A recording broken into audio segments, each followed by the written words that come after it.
और मुक्ति का और भक्ति का एक ही अंतर है, मैं कथाओं में बताया करता हूं कि मुक्ति मतलब मृत्यु के बाद ठाकुर जी का साक्षात्कार, मुक्ति का मतलब मृत्यु के बाद भगवान का दर्शन,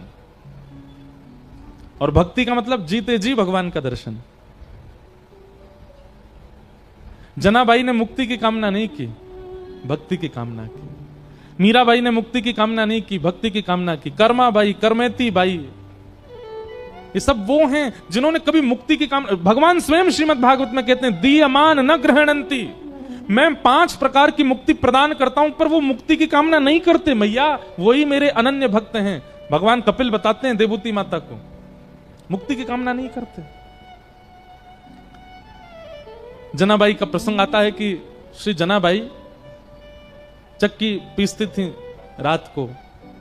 आज भी आप पंढरपुर जाएंगे तो वहां गोपालपुर गांव है पास में, ऊपर जाकर के दर्शन करना, आज भी चक्की है कर्माबाई जनाबाई की। तो जनाबाई का नियम था कि जब वो चक्की पीसती थी ना, तो पीसते पीसते गाती थी, और वो स्वर इतना अच्छा लगता था ठाकुर जी को, इतना प्रिय लगता था कि ठाकुर जी आधी रात में मंदिर से भाग करके आते थे जनाबाई के पास, और ठाकुर जी बैठ करके सुनते थे जनाबाई चक्की पीसती थी। अब मुझे अभंग तो याद नहीं है मराठी के,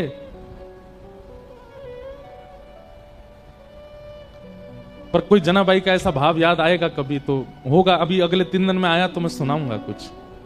जनाबाई गाती थी और ठाकुर जी सुनते थे बैठ करके। रोज आते थे ठाकुर जी और रोज जनाबाई गाती थी और वहीं बैठ करके श्री ठाकुर जी सुनते थे। एक दिन ठाकुर जी गए और जनाबाई ऐसे चक्की पीस रही थी, तो ठाकुर जी बोले, ए जना, ये चक्की मत पीस। तो जनाबाई बोली, क्यों? ये घर घर घर आवाज करती है, तो तेरा स्वर जो है वो अच्छे से मुझे सुनाई नहीं देता, इसको नहीं पीसेगी, शांति रहेगी, तेरा स्वर स्वच्छंद सुनाई देगा मुझको। आप विचार करो ठाकुर जी को कितना प्रिय लगता है। तो जनाबाई बोलती, चक्की नहीं पीसूंगी तो आटा कैसे होगा, आटा नहीं होगा तो रोटी कैसे बनेगी, रोटी नहीं बनेगी तो फिर सब खाएंगे क्या, और सब कुछ नहीं खाएंगे तो फिर मुझे डांटनी पड़ेगी, है आटा नहीं है। तुम तो बस सुनने आ जाते हो रोज रोज यहां पर, मुझे तो सुबह रोटी बनानी, नामदेव जी पूरा परिवार भोजन करेगा। नामदेव जी की यहां सेवा करती थी ना जनाबाई। चक्की नहीं रोकती, पीसती रहती, गाती रहती। ठाकुर जी बोले, नहीं नहीं चक्की रोको, मुझे तुम्हारा स्वर सुनना है। तो जनाबाई बोलती, थोड़ा सा रह गया है, एक काम करो, अब मैं पीसूंगी तो धीरे धीरे चलेगा, तुम भी हाथ लगाओ थोड़ा सा। तो ठाकुर जी हाथ लगाते जनाबाई के साथ और साथ में बैठ करके दोनों पीसते, और पीसते पीसते जनाबाई गाती, ठाकुर जी को सुनाती। अब जब ठाकुर जी हाथ लगाते जनाबाई के साथ चक्की पिसवाते, तो ठाकुर जी इतने सारे गहने पहन के रहते हैं, वो गहने सब आगे पीछे जब ठाकुर जी हिलते तो गहनों की आवाज आती। जनाबाई बोलती, अब मेरी चक्की परेशान नहीं करी, तुम्हारे गहने परेशान कर रहे हैं। तो ठाकुर जी अपने सारे आभूषण उतार करके किनारे धर देते कि जनाबाई का स्वर मैं सुनता रहूं, इस स्वर के बीच में कोई और बाधा नहीं आवे। और ठाकुर जी अपने सारे आभूषण उतार करके किनारे में धरते और जनाबाई के साथ धीमे धीमे चक्की पिसाते और जनाबाई गाती। अब जनाबाई का तो पद याद नहीं, पर मीराबाई का एक पद याद है। व्याकुल प्राण धरत नहीं धीरज, व्याकुल प्राण, सुनिए बस, ताली मत बजाओ। हाँ, व्याकुल प्राण धरत नहीं धीरज, व्याकुल प्राण धरत नहीं धीरज। ओ मिल तू मीत सवेरा, गोविंद मिल तू। मीराबाई कह रही है, मेरे प्राण अब धीरज नहीं रखते हैं, मैं इन प्राणों को कब तक बचा करके रखूं श्याम सुंदर, अब तो मिल जाओ ना मुझे। गोविंद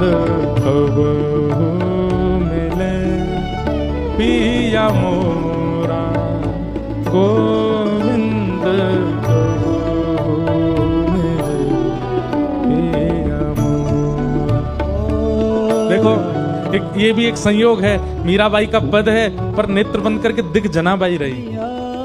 जनाबाई चक्की पीस रही हैं, ठाकुर जी हाथ लगवा रहे हैं, अपने सारे गहने उतार करके ठाकुर जी, कोई आवाज ना हो, हाथ के अपने स्वर्ण के कड़ूला भी उतार दिए, पैर की पाजिब, क्योंकि ठाकुर जी हिलते हैं तो आवाज होती है। स्वच्छंद जनाबाई का स्वर मेरे कान में जाना चाहिए। और ठाकुर जी नेत्र बंद करके जनाबाई के स्वर सुनते हैं। जनाबाई कहती है, कुछ भोजन किया आपने? ठाकुर जी कहते हैं, हाँ किया। क्या पाया? विठल भगवान कहते हैं, पूरन पोली पाई। अच्छा पूरन पोली पाई? बोले हाँ। और कल क्या खाया था आपने? ठाकुर जी बोले, कल भी पूरन पोली। परसों क्या खाया था? और छोटी सी जनाबाई, उसको कुछ और तो आता नहीं बात करना, ठाकुर जी से ऐसी बात करती है, सहज बात। आज नहाए थे, पानी गर्म था कि ठंडा था, ऐसे पूछती है। एक बात लिख लीजिएगा भैया, ठाकुर जी चतुरों को नहीं मिलते, सरल को मिलते हैं, सहज को मिलते, जो ज्यादा जानता ही नहीं दुनियादारी, उसको मिलते हैं ठाकुर जी। जनाबाई कहती, परसों भी पूरन पोली खाई थी? बोले हाँ। और उससे पहले? बोले उससे, जब से मंदिर में बैठा हूं तब से पूरन पोली खाता हूं रोज। जनाबाई के नेत्र आंसू आ गए। बोले मुझे कोई रोज पूरन पोली खिलाए, मेरा तो मन नहीं करेगा।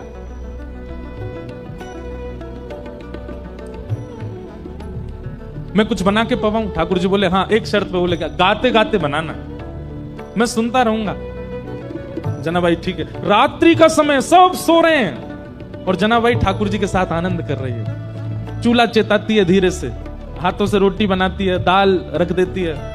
ठाकुर जी बैठे हैं, जनाबाई का स्वर सुन रहे हैं नेत्र बंद करके। जनाबाई कहती है, केवल सुनते रहोगे? थोड़ा हाथ बटाओ। ठाकुर जी बोले क्या करना है बताओ? लो सब सब्जी काटो थोड़ी सी। ठाकुर जी काट रहे अपने हाथ से। लेकिन शर्त एक ही है जनाबाई की, क्या? गाती रहे तू, मैं सुनता रहूं। मैं जानी, ठाकुर जी को इतना प्रिय है अपने भक्त का स्वर, उसके लिए ठाकुर जी कुछ भी करेंगे। इसलिए मैं कहा करता हूं, गाना प्रारंभ कीजिए, स्वर की चिंता मत कीजिए, अच्छा है बुरा है, सुरीला है बेसुरा है, गाइए। ठाकुर जी को बहुत प्रिय लगता है।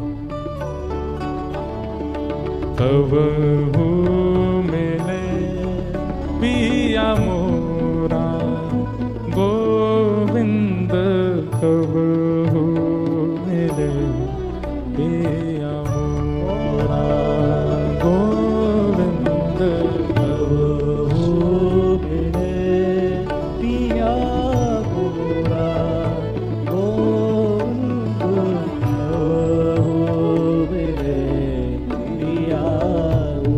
प्रसाद शुद्ध कर देती है जनाबाई। ठाकुर जी के आगे जब पधराती है, ठाकुर जी पाने बैठते हैं। अच्छा पेट भरा हुआ है ठाकुर जी का, प्रसाद पाके आए मंदिर से, लेकिन जना ने बनाया है और गाते गाते बनाया है, इसलिए ठाकुर जी लोभ में पा रहे हैं। और बीच बीच में जनाबाई के कुछ मन में आ जाता है, ऐसे नहीं ऐसे पाओ, अपने हाथ से तोड़ के खुद खिलाती है और ठाकुर जी पाते हैं उसके हाथ से। ये मुक्ति में प्राप्त नहीं हो सकती स्थिति, ये तो भक्ति में ही प्राप्त होगी। मुक्ति में तो क्या होगा, वैकुंठ में एक जगह मिल जाएगी, बैठे रहो वहां पे। और भक्ति में तो जीते जी अभी इसी अवस्था में, इसी स्थिति में, इसी काल में, इसी जन्म में ठाकुर जी प्रत्यक्ष सामने आ जाएंगे और वो सब अनुभव प्रदान करेंगे जो सब भक्तों को प्राप्त होते हैं। और बहुत अच्छा चरित्र है जनाबाई का। इसके बाद की लीला थोड़ी सी हृदय को थोड़ी पीड़ा तो देती है, पर है लीला। फिर ऐसा हुआ कि सुबह का समय हो गया, ठाकुर जी बैठे रहे पूरी रात। इतने में ही मंगल बाजे बजने लगे, घंटे घड़ियाल बजने लगे। पंडरीनाथ भगवान की मंगला आरती, उसको काकड़ा आरती बोलते हैं, काकड़ा आरती का समय हुआ। ठाकुर जी बोले, ए जना, मैं तो भूल ही गया। बोले क्या हो गया? बोले मंदिर में आरती होने वाली है। तो जना भाई बोली, जल्दी जाओ, मंदिर जाओ। और जना भाई थोड़ी भावुक हो गई। ठाकुर जी बोले, तू क्यों भावुक होती? बोले पूरे दिन कल सोए नहीं, रात भर मैंने सोने दिया नहीं, अब फिर से दिन में जाके उठ जाओगे, ठंडे ठंडे पानी से सब तुमको नहलाएंगे, तुमको दूध से नहलाएंगे, बिल्कुल आराम नहीं करने दिया मैंने। ठाकुर जी बोले, तू भी तो नहीं करेगी तो मैं भी नहीं करूंगा। इतना सुख ठाकुर जी जनाबाई को। तो जना तुरंत ठाकुर जी जाने लगे तो जनाबाई से बोले, ए सुन, तू अपनी सौल दे दे। क्यों? ऐसे जाऊंगा तो सब पहचान जाएंगे मुझको, वहां पुजारी पंडा सब भारी खड़े होंगे, थोड़ा ढक के जाऊंगा खुद को तो किसी को पता नहीं चलेगा। और जनाबाई की सॉल लपेट करके श्री पंडरीनाथ भगवान पहुंचे मंदिर। बाहर पंडा पुजारी खड़े थे, चुपचाप ठाकुर जी मुंह ढकढका के भीतर घुस गए। पंडाओं ने सोचा कोई होंगे, भीतर के सेवक होंगे। और भीतर जाकर के ठाकुर जी जैसे ही अपनी वेदी के ऊपर खड़े हुए ही थे, इतने में ही कपाट खुल गए। सॉल उतार ही नहीं पाए ठाकुर जी, और ऐसे जैसे खड़े भये कपाट खुले, सब लोग जय जयकार करने लगे, पंडरीनाथ भगवान की जय, रुक्मणीनाथ भगवान की जय। वहीं दर्शनार्थियों में नामदेव जी खड़े थे। नामदेव जी ने जैसे ही ठाकुर जी को, नामदेव जी का नियम था रात्रि शयन के दर्शन करके जाते थे, फिर सुबह मंगला में आते थे। रात्रि शयन में ठाकुर जी इस सॉल में तो नहीं थे। और नामदेव जी के घर में ही सेवा करती है जनाबाई, और जनाबाई की सामग्री नामदेव जी को पता है वो क्या पहनती है। नामदेव जी तुरंत बोले ये सॉल तो मैंने कहीं देखी है जो पंडरीनाथ पहने, रात में तो नहीं थी, ये सुबह कहां से आ गई। नामदेव जी बोले कहां देखी कहां देखी कहां देखी। सोचते सोचते सोचते उनको याद आया, अरे ये तो हमारे घर में सेविका जना पहन के घूमती है, ये तो वही सॉल है। उसकी कढ़ाई आदि बिल्कुल वैसी थी। तो कई बार आश्चर्यचकित वस्तु दिखती है तो आप अचानक से बोल पड़ते हो, और नामदेव जी बोल पड़े, ये तो जना की सॉल है। अब नामदेव जी जितनी देर सोच रहे थे उतनी देर वैसे ही मंदिर में बड़ी भगदड़ हो गई थी। क्यों? क्योंकि जैसे ही कपाट खोले और ठाकुर जी का जब दर्शन किया तो ठाकुर जी के जितने आभूषण थे वो थे ही नहीं। क्यों? ठाकुर जी तो रात में वहीं चक्की पर छोड़े आए थे जनाबाई के पास में। और यहां सब मंदिर में भागदौड़ होने लगी, बोले अरे ठाकुर जी के आभूषण कहां है, आभूषण कहां। और इसी समय नामदेव जी सोच रहे थे सॉल किसकी है, और अचानक से उनके मुख से निकला ये सॉल तो जना की है। सारे पुजारियों ने रुक के कहा, क्या कहा? ये सॉल जनाबाई की है? बोला हाँ। इसका मतलब आपके यहां जो जनाबाई है वही आकर के और यहां पे जो है सब चोरी करके चली गई, ठाकुर जी के सब आभूषण ले गई। किसी ने भी सदविचार नहीं किया, सबने दुर्विचार किया कि जनाबाई सब ठाकुर जी के आभूषण चुरा के चले गई। यहां जनाबाई रात भर का जो उसका अनुभव था उसको आनंद ले रही थी, स्नान ध्यान करके आज बड़ी प्रसन्न है, तिलक लगाती है, सुंदर साड़ी पहनती है और बढ़िया सुंदर अपना गजरा बांधती है। ठाकुर जी ने रात में जो सुख दिया उसको भूल नहीं पा रही है। और इतने में ही सब पुजारी आ गए, और पुजारियों ने आकर के कहा, ए जना तू ठाकुर जी के आभूषण चुरा के लाई। जनाबाई को अचानक याद आया, बोले अरे रात में चक्की पीसते समय आवाज हो रही थी तो उन्होंने उतार के चक्की के पास ही रख दिए थे। अब जनाबाई इतने लोगों को कैसे समझाए? प्रेम का यह स्वरूप है कि वो संख्यकों को नहीं समझाया जा सकता। अब जनाबाई बोलती कि वो आए थे, पिसवा रहे थे, कौन सुनने को तैयार होता उस समय? पुजारियों ने कहा ऐसे नहीं बताई कि ढूंढो, अंदर जाकर के सब देखा तो चक्की के पास ही ठाकुर जी के आभूषण मिल गए। ठाकुर जी की लीला कैसी विचित्र है, कभी कभी तो गुस्सा आ जाता है ठाकुर जी पे, ऐसा क्यों करते हैं ठाकुर जी, खुद ही छोड़ के गए सारे आभूषण। सब पुजारियों ने जनाबाई को घेर लिया, बोले कि इसने हमारे ठाकुर जी के आभूषण चुराए हैं, इसको दंड मिलना चाहिए। जनाबाई नीची नजर करके नेत्रों से अश्रु गिर रहे हैं पर मन से बड़ी प्रसन्न है। वाह पांडुरंगा, बड़े नटखट हो, रात में लीला करते हो, सुख देते हो, प्रेम करते हो, और फिर सुबह ऐसे सबके बीच में आरोप लगवा रहे हो। लेकिन भक्त का स्वभाव होता है तेरे फूलों से भी प्यार, तेरे कांटों से भी प्यार, तू जो भी देना चाहे दे दे मेरे करता, सब स्वीकार। और पंढरपुर में एक घनघोर बादल ने आकर के आक्रमण किया। सब लोगों ने निश्चित किया कि जनाबाई को सूली पर चढ़ा दो, इसने ठाकुर जी के आभूषण चुराए। लोगों को पता चले कि पंडरीनाथ भगवान की किसी भी वस्तु का हरण करने से क्या होता है। थोड़ा सा रोष किया जनाबाई ने। पंडरीनाथ के सामने जनाबाई कहती हैं, बोले कि नाथ मुझे सूली पर चढ़ने में दिक्कत नहीं, पर कल को आपके भगत बहुत डरेंगे। जैसे रात में मेरे घर आ गए थे, मैंने तो द्वार खोल के भीतर बुला लिया था, कल को किसी और के घर जाओगे तो कोई द्वार खोलेगा नहीं। आपका क्या पता कहीं कड़ूला छोड़ के चले जाओ, कहीं मुकुट छोड़ के चले जाओ, सुबह आरोप लगे तो। लेकिन जनाबाई क्रोध तो कर रही है लेकिन प्रेम में कर रही है, ठीक है पर मुझे स्वीकार है। किसी ने प्रश्न किया नामदेव जी ने क्यों नहीं रोका? क्योंकि नामदेव जी जान गए थे कि ठाकुर जी अब जना को संसार में नहीं देखना चाहते, उसको अपने नित्य निकुंज में बुलाना चाहते हैं, वो सदा उनके पास रहे, ठाकुर जी की वो इच्छा है। सब लोगों ने सूली बना दी और जनाबाई को उस पर चढ़ा दिया। लेकिन जैसे ही जनाबाई सूली के ऊपर गई, विट्ठल को स्मरण करके नेत्र सजल हो गए। ये हो नहीं सकता है, ये ठाकुर जी होने नहीं देंगे। और इतने में ही लाखों लोगों के सामने देखते देखते जो सूली बनाई थी वो पिघल गई, पिघल करके अंतर ध्यान हो गई। कोई सूली नहीं थी, जनाबाई स्वच्छंद खड़ी थी। ठाकुर जी ने उसको पिघला दिया, एक मोम की तरह पूरी सूली पिघल गई। लेकिन जनाबाई अब वापस संसार में आने वाली नहीं थी और खड़े खड़े जनाबाई ने वहीं अपने देह का त्याग कर दिया और श्री ठाकुर जी की नित्य लीला में प्रवेश कर गए। आज भी जनाबाई का गोपालपुर गांव है पंढरपुर के पास, वहां सब व्यवस्थित है। जनाबाई के हाथ के थपे हुए कंडे जिनमें से विट्ठल विट्ठल स्वर आता था वो भी रखे हैं। और ठाकुर जी ने श्री नित्य लीला में प्रवेश करा दिया जनाबाई को। ठाकुर जी की लीला को कभी कोई नहीं समझ सकता, वो कब कहां क्या किस रूप में करना चाह रहे हैं। नामदेव जी के नेत्र सजल हो गए और पता चला कि श्री जना जो है ये तो ठाकुर जी की लीला में जा चुकी है। मुक्ति मृत्यु के बाद भगवान का दर्शन कराती है, पर भक्ति तो जीते जी ठाकुर जी का अनुभव करा देती है, ठाकुर जी का संग करा देती है। श्रीमद् भागवत का उद्देश्य मुक्ति प्रदान करना नहीं है। आप अन्य साधन, अन्य ग्रंथ, अन्य स्थानों पर जाकर के मुक्ति की कामना से कुछ भी करिए, भागवत जी तो केवल भक्ति प्रदान करते हैं, भक्ति प्रदान करने वाला ग्रंथ। श्री सुखदेव जी महाराज परीक्षित को भक्ति प्रदान करने की भावना से कथा सुनाने लगे और पहले सृष्टि का प्रसंग सुनाया, विदुर मैत्रेय संवाद सुनाया, कपिल देवहूति संवाद सुनाया, जहां पर देवहूति माता अपने पुत्र श्री कपिल भगवान से अनेक प्रश्न करती हैं और भगवान कपिल उनके समस्त प्रश्नों का उत्तर देते हैं। इन्हीं प्रश्नों में देवहूति माता ने भगवान से पूछा कि हे ठाकुर जी, आपके सर्वांगीण अंग में सबसे पहले कौन से अंग का दर्शन करना चाहिए? व्यक्ति जब आपका दर्शन करने के लिए मंदिर में जाए तो आपके किस अंग का दर्शन सबसे पहले करे?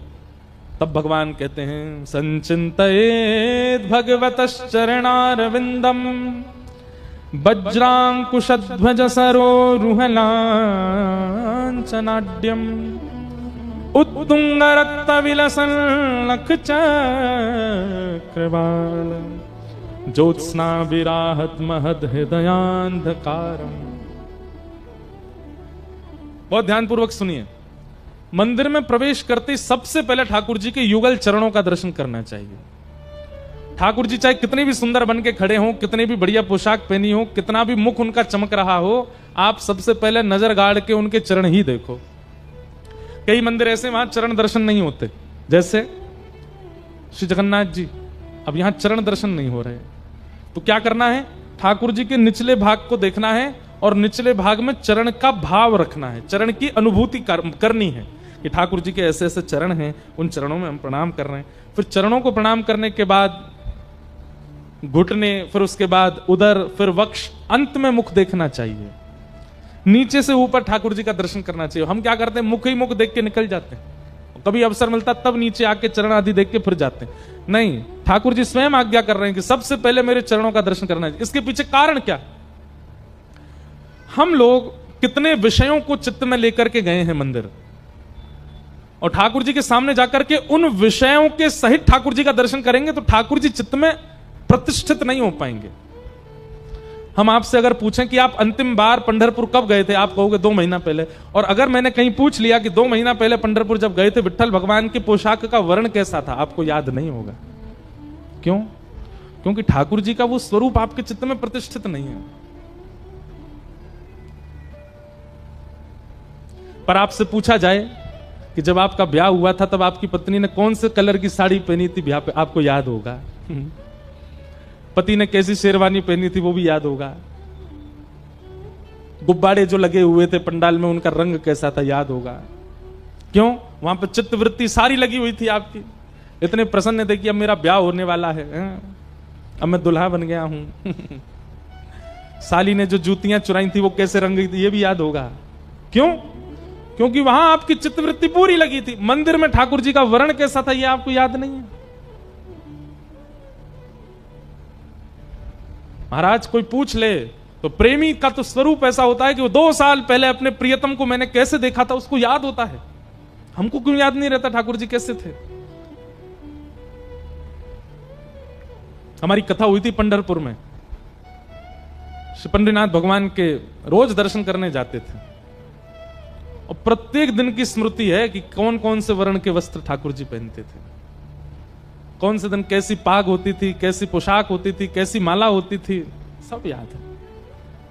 और ये याद करना नहीं पड़ता, ये कोई पढ़ाई थोड़ी है कि याद करना है बैठ के आपको। मंदिर दर्शन करने के बाहर रटते जा रहे हैं नीली पोशाक, नीली पोशाक, नीली पोशाक, नीली पोशाक। प्रेम जहां होता है वहां याद नहीं करना पड़ता, वो अपने आप छप जाता है चित्त में। ऐसी छपाई हो ठाकुर जी के दर्शन के चित्त में, उसके लिए सबसे पहले चरणों का दर्शन करो। क्यों? क्योंकि चरणों में इतने सारे ठाकुर जी के चिन्ह बने हुए हैं। वज्रांकुश ध्वज सरोरुहलांचनाड्यम, वज्र बना है, अंकुश बना है, ध्वज बना है, गदा बनी है। इन सब चिन्हों से क्या होता है, हमारे मन में जितने भी विकार होते हैं, जितने भी हमारे मन में और भावनाएं चल रही होती हैं, वो सब शांत हो जाती हैं। और चरणों के दर्शन से जब सब शांत हो जाते हैं तो रिक्त यानी कि स्वच्छंद स्पष्ट खाली हृदय में फिर ठाकुर जी छप जाते हैं, विराजमान हो जाते हैं। फिर भूल नहीं पाते आप उस स्वरूप को। इसलिए ठाकुर जी कहते हैं मंदिर में सबसे पहले मेरे चरणों का दर्शन करना चाहिए। और हम एक प्रैक्टिकल बताएं आपको, करो तो हम बताएं, बहुत बहुत बहुत लोगों ने हमको बताया कि इससे उनको लाभ मिला। जैसे भुसावल में जिस मंदिर भी आप जाते हो,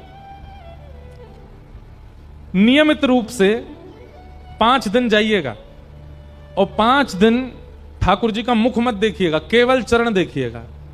पहले दिन दूसरे दिन रोज जाना है, केवल चरण देख। आपका मन नहीं मानेगा बिना मुख देखे, लेकिन दृढ़ निश्चित होकर जाइएगा मुख देखना ही नहीं, मुझे चरण देखने हैं। आप 5 दिन केवल चरणों का दर्शन कीजिए। 6वें दिन और या फिर 5वें दिन की रात्रि में ही स्वप्न में ठाकुर जी अपना मुख खुद दिखाने आएंगे आपको और कह देंगे, क्यों रे तू आवे मुंह देखे ना आए, मेरा मुख ना देखे, मैं ऐसा पाग पहन के बैठो रहूं, ऐसा श्रृंगार करूं। करके देख लीजिएगा। 5 दिन अपना हृदय और मन, भोजन आहार बहुत शुद्ध रखिएगा और नित्य केवल चरण देखिए ठाकुर जी के। ठाकुर जी के श्री चरण इतनी योग्यता रखते हैं कि ठाकुर जी के बिना मुख देखे आपको मुख का अनुभव हो जाएगा। कैसे हैं? मीराबाई कहती हैं, चरण कमल को नित प्रति देखूं। मीराबाई नित्य श्री अपने गिरधर गोपाल के चरण देखती रहती है। ठाकुर जी के चरण साधारण नहीं है। हमारे बिहारी जी में तो, वृंदावन में तो साल भर में एक ही बार होते हैं चरण दर्शन, अक्षय तृतीया को। पूरे साल ठाकुर जी के चरण नहीं दिखाते, साल में एक ही। क्यों? मूल्यवान वस्तु है, तभी तो एक ही बार दिखती है। चरण बड़े लाभकारी। जहां जहां ठाकुर जी के चरण दर्शन होते हैं वहां पे आप सौभाग्यशाली मानिए कि चरण दिख रहे हैं और नित्य उनको देखिए। राधा रमन जी के चरण दर्शन होते हैं, राधा वल्लभ जी के चरण दर्शन होते हैं, पंडरीनाथ भगवान के तो चरण पकड़ने का अवसर मिलता है। हम अगर आपकी जगह महाराष्ट्र में रह रहे होते या जन्मे होते ना, हफ्ते 2 हफ्ते में एक चक्कर तो पंढरपुर का लगाते। साक्षात ठाकुर जी के चरण छूने को मिलते हैं वहां पे। ताली जितनों ने बजाई है ना, बना लो नियम, महीना में एक बार तो पंढरपुर जाया करो। आपके महाराष्ट्र का यदि वृंदावन कहीं है तो वो पंढरपुर है, श्री पंढरपुर धाम।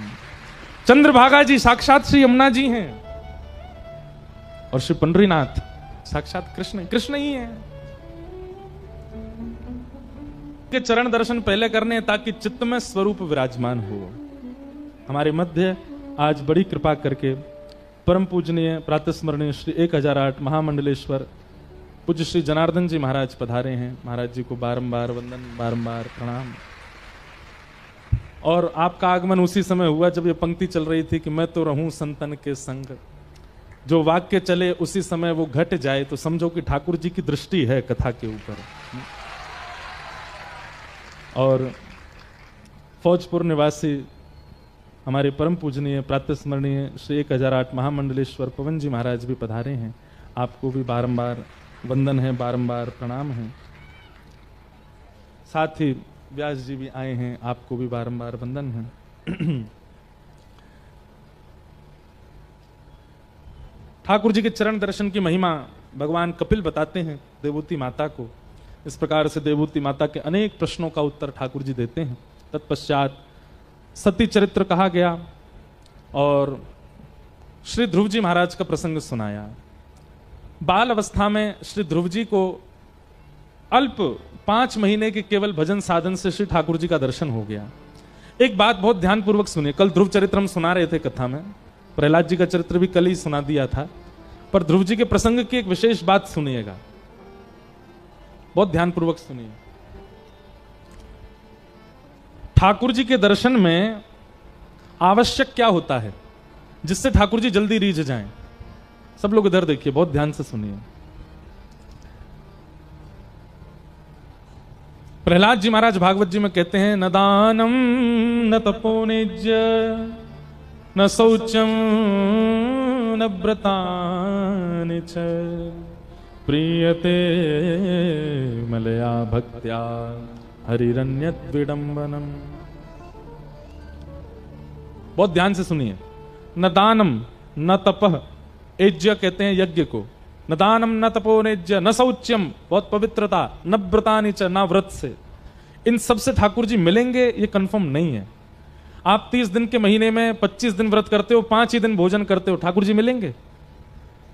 दिन में 4 बार स्नान करते हो, सुबह उठ के फिर स्नान, शाम दोपहर में फिर स्नान, शाम को फिर स्नान, रात्रि सोने से पहले फिर स्नान, इतनी पवित्रता का ध्यान रखते हो, ठाकुर जी मिलेंगे? नहीं मिलेंगे। आप बहुत दान करते हो, ठाकुर जी मिलेंगे? नहीं मिलेंगे।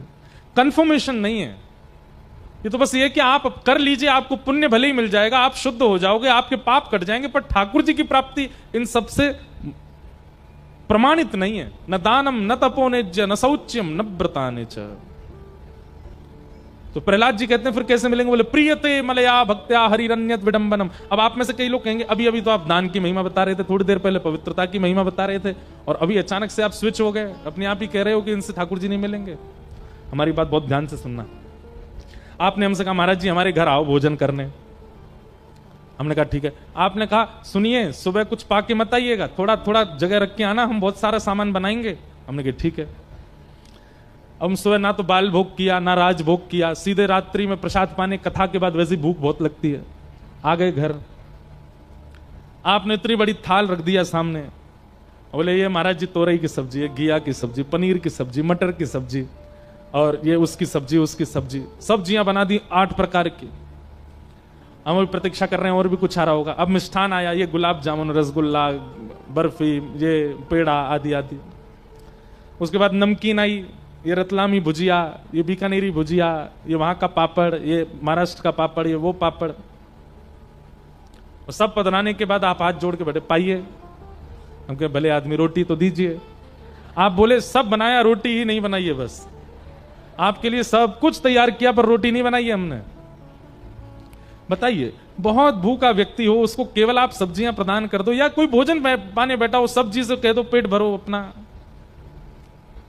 तृप्त नहीं हो पाएगा। खा तो लेगा लेकिन तृप्ति का अनुभव नहीं होगा। ठीक वैसे ही आप यज्ञ करते हैं, आप व्रत करते हैं, आप दान करते हैं, आप पवित्रता का ध्यान रखते हैं, सब कुछ करते हैं, पर ठाकुर जी की प्रिय लगने वाली प्रियते मलया भक्त्या निर्मल भक्ति नहीं करते हैं ठाकुर जी की, ठाकुर जी तृप्त नहीं होते फिर। ठाकुर जी कहते हैं इसने सब्जियां तो खूब पवा दी, मिठाइयां तो खूब पवा दी, रोटी नहीं पवा रहा है। और कोई बहुत भूखा व्यक्ति हो उसको आप बहुत सब्जियां मत दो, लेकिन उससे कह दो भैया रोटी तो रखी है घर में। बहुत भूखा व्यक्ति पानी से रोटियां भी खा लेगा और रोटी से तृप्त हो जाएगा। ठाकुर जी की तृप्ति के लिए निर्मल भक्ति चाहिए, अन्य साधन तो फिर उसको सजाने के लिए, उसकी प्रेजेंटेशन के लिए और स्वाद बढ़ाने के लिए होते हैं। बाकी तृप्ति तो रोटी से ही होती है, तृप्ति तो भक्ति से होती है ठाकुर जी की।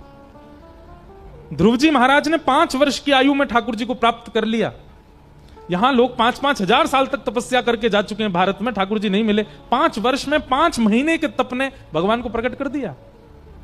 इससे क्या प्रमाणित होता है कि बहुत लंबे समय तक भजन करना, इससे ठाकुर जी मिलते नहीं। कई लोग कहते हैं 4 घंटे महाराज जी रोज पूजा करता हूं मैं, सुबह 5 बजे बैठ जाता हूं ठाकुर जी के सामने, और मैं उठते कितने बजे? 9 बजे उठता हूं, फिर चाहे इस बीच में ब्रह्मा आ जाए मैं हिलता नहीं हूं। कई लोग बहुत गाते हैं अपने भजन को। आप समय कितना लगा रहे हो ठाकुर जी के आगे ये बड़ी बात नहीं है, जितना लगा रहे हो उतने में ठाकुर जी से प्रेम कितना बढ़ रहा है ये बड़ी बात है। हम नियम करते हैं, बस नियम पूर्ति होती है हमारी। अब ये करना है, अब ये करना, अब इनको नहलाना है, अब इनको तिलक लगाना, अब चंदन लगाना, अब अगरबत्ती घुमानी, अब ये सब पूजा है। और ठाकुर जी पूजा से नहीं, सेवा से मिलते हैं। और सेवा में अगर एक क्षण भी दिया जाए तो 4 घंटे पर भारी पड़ेगा। प्रहलाद जी, ध्रुव जी महाराज ने वर्षों तक तपस्या नहीं की, लेकिन 5 महीने में वो किया जिससे ठाकुर जी प्रसन्न हो गए। लिख लीजिएगा, ठाकुर जी को प्रसन्न करने के लिए सबसे ज्यादा भक्ति में आवश्यक क्या होता है? उत्कंठा। क्या होता है? उत्कंठा। कई लोग तो जानते ही नहीं होंगे उत्कंठा का मतलब क्या होता है। अब देखो, शुद्ध हिंदी में बोल रहे हैं तो आपको समझ नहीं आएगा, और अभी हम उर्दू का एक शब्द बोलेंगे सब समझ जाओगे। तड़प सब जान गए। हम कहते हैं कि हम हिंदू हैं। उत्कंठा, व्याकुलता, विचलनता। अब इनसे आप नहीं समझे, उर्दू के 2 शब्द बोलेंगे उससे समझ जाओगे। तड़प और जिद, इससे आप समझ गए। थोड़ा ये शब्द है ना, इन शब्द कोशों को भी सीखिए। भक्ति में कितना समय आप लगा रहे हो वो जरूरी नहीं, पर जितना समय लगा रहे हो उसमें कितने उत्कंठित हो वो आवश्यक है। उसमें कितने व्याकुल हो। जनाबाई की भक्ति हो चाहे मीराबाई की भक्ति हो, उनकी भक्ति में समय प्रधान नहीं था, उत्कंठा प्रधान थी। ठाकुर जी के प्रति जो चित्त में व्याकुलता है, उस व्याकुलता से ठाकुर जी आते थे। नामदेव जी की व्याकुलता से ठाकुर जी प्रकट होते थे। हमारी भक्ति में सब कुछ है, उत्कंठा छोड़ के। जिद नहीं है ठाकुर जी से, हट नहीं है ठाकुर जी से मिलने का। आपको पता है, आज जनाबाई को बहुत याद आ रही। जनाबाई पंढरपुर कैसे आई थी? आषाढ़ी एकादशी के दिन अपने माता पिता के साथ आई थी। एकादशी को इतनी भीड़ होती पंढरपुर में। जनाबाई पहले ही सोच के आई थी कि मैं एक बार पंढरपुर जाऊंगी ठाकुर जी के पास, तो सदा उन्हीं के पास रहूंगी। ऐसा कोई योग बने कि मैं कभी लौट करके ना आऊं वहां से। और अब कई कथाएं सुनी हमने। एक जगह तो ऐसा सुना माता पिता बाल्यकाल में चले गए थे, पर एक कथा हमने ऐसी सुनी। कैसी? कि जनाबाई अपने माता पिता के साथ गई और इतनी भीड़ थी कि अपने माता पिता से बिछुड़ गई। हाथ छूट गया पिताजी का, खो गई। अब माता पिता तो व्याकुल हैं, हमारी लाली कहां है, लाली कहां है। और जनाबाई जैसे ही माता पिता से बिछड़ी नाचने लगे, खुश हो गई, बोले अब अच्छा, अब यहीं रहूंगी मैं। और चंद्रभागा के तट पर जाकर के बैठ गई। इतनी प्रसन्न है, अब मेरा परिवार पंढरपुर ही है। माझी बहिण चंद्रभागा, माझी बहिण चंद्रभागा, करित से पाप भंग, करित से पाप भंग, माझे माहिर पंढरी, आहे भीवर चातेरे। वाह, देखो हमने बोल दी, मराठी बोली है। आज मोटी ताई नहीं बोला मोठी है ना, मोती है मोटी ताई अब जो भी है ठीक है, बार बार मत बुलवाओ। बाप आए, बाप आए, माझे विठ्ठले रखुमाई, माझे विठ्ठले रखुमाई। मेरे माता पिता कौन है? आज के बाद मेरे माता पिता विठ्ठल और रुक्मणी है। मेरी बहन कौन है? ये चंद्रभागा मेरी बहन है। मेरा परिवार कौन है? ये पंढरपुर में आने वाले सारे वैष्णव मेरे परिवार है। जनाबाई ऐसे आई ठाकुर जी के पास और फिर 4 दिन तक रोती रही। क्यों? इतनी भीड़ की दर्शन ही नहीं हुए पंडरीनाथ जी के। तब रोती हुई जनाबाई को एक महात्मा, एक साधक अपने यहां लेकर, वही थे श्री नामदेव जी महाराज।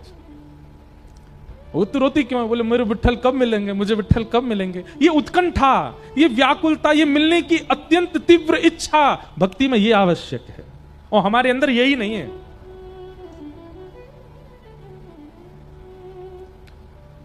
आप कथा सुनने आए हैं तो कहीं ना कहीं इसके पीछे आपकी इच्छा है कि भाई महाराज जी की हमने कथा सुनी है तो सुनने जाएंगे।